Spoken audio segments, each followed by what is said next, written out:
Hello' everyone, পুনৰ এটা নতুন কুকিং ভিডিঅ' লৈ আহিছোঁ। আজিৰ এই ভিডিঅ'টোত আপোনালোকক দেখাম কোমোৰাৰে কেনেদৰে মই বৰিয়লা মাছৰ সৈতে মাছৰ এখন আঞ্জা বনালোঁ। গতিকে ব'লকচোন আৰম্ভ কৰোঁ। প্ৰথমতে বৰিয়লা মাছখিনি ভালদৰে ধুই ল'লোঁ, বাছি মেলি 2-3 বাৰ ধুলোঁ যিহেতু বালি থাকে। আৰু তাৰপিছতে ইয়াতে অকণমান হালধি আৰু নিমখ সানি ল'লোঁ। আৰু আনফালে মোৰ কোমোৰা এফাল আছিলে, কোমোৰা এফালৰ লগত মই বিলাহী এটা ব্যৱহাৰ কৰিম, দুটাও দিব পাৰে। ধুনীয়াকৈ বাকলি গুচাই কোমোৰাখিনি প্ৰথমতে পিছনিৰে মই ধুনীয়াকৈ পিচি ল'লোঁ। ইফালে বিলাহীটো কাটি ল'লোঁ, এটা পিঁয়াজ আৰু এটা জলকীয়াও লৈছোঁ। এতিয়া কেৰাহীখনত মই অকণমান তেল দি বৰিয়লা মাছখিনি ধুনীয়াকৈ ভাজি ল'ম। মাছখিনি অলপ অলপকৈ ভাজিম যিহেতু বৰিয়লা মাছবোৰ প্ৰায়ে ভাঙি যায়। আৰু বৰিয়লা মাছখিনি ভাজোঁতে বেছি সময় নালাগে, তেলত দিলেই সিজি যায়। আৰু এনেদৰে মই বৰিয়লা মাছ গোটেইখিনি ধুনীয়াকৈ অলপ অলপকৈ ভাজি ল'লোঁ। আৰু ইয়াতে মই ডাঙৰ ডাঙৰ মাছকেইটা বাছি ল'লোঁ, যিকেইটা আঞ্জাত দিব পাৰোঁ।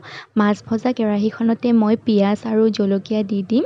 আৰু এয়া মই অকণমান ভাজি লৈ তাতে মই বিলাহী আৰু যিখিনি কোমোৰা পিচি থৈছিলোঁ, এই কোমোৰা আৰু বিলাহীখিনিও ইয়াতে ধুনীয়াকৈ দি দিম। কোমোৰা আৰু বিলাহীখিনি দিয়ে মই অকণমান লৰাই দিছোঁ। আৰু এতিয়া ইয়াতে সোৱাদ অনুসৰি মই দি দিম অকণমান নিমখ আৰু হালধি। ইয়াতে মই অন্য একো মছলা ব্যৱহাৰ নকৰোঁ যিহেতু গৰমৰ দিনত কোমোৰাৰ আঞ্জাখিনি চিম্পুলকৈ বনোৱা হয় আৰু পেটৰ কাৰণেও ভাল ঠাণ্ডা, গতিকে অন্য মছলা দিব নালাগে। ধুনীয়াকৈ নিমখ হালধিখিনি দি ভালদৰে লৰাই গেছটো একেবাৰেই কম কৰি দিম আৰু ঢাকনিখন দি পেলাই কম জুইত এইখিনি 10 মিনিটমান সিজিবলৈ দিম। মাজতে এবাৰ লৰাইও চাব পাৰে। আৰু প্ৰায় 10 মিনিটমান পিছত দেখিব যে কোমোৰা আৰু বিলাহীখিনি একেবাৰে ধুনীয়াকৈ সিজি গৈছে, বিলাহীখিনিও একেবাৰে ভাঙি গৈছে। আৰু যিহেতু এইখিনি ভজা ধুনীয়াকৈ হৈ গ'ল, এতিয়া মই ইয়াতে আগতে কৰি ৰখা অকণমান কুহুমীয়া গৰম পানী দি দিম। পানীৰ জোখটো আপোনালোকে নিজৰ মতেই ৰাখিব, বেছিকৈ লাগিলে অলপ বেছিকৈ দিব বা কমকৈ লাগিলে কমকৈ দিব। আৰু অকণমান উতল অহাৰ পিছতে মই এপিচ নেমু লৈছোঁ আৰু ধুনীয়াকৈ নেমুৰ ৰসখিনি চেপি দি দিছোঁ।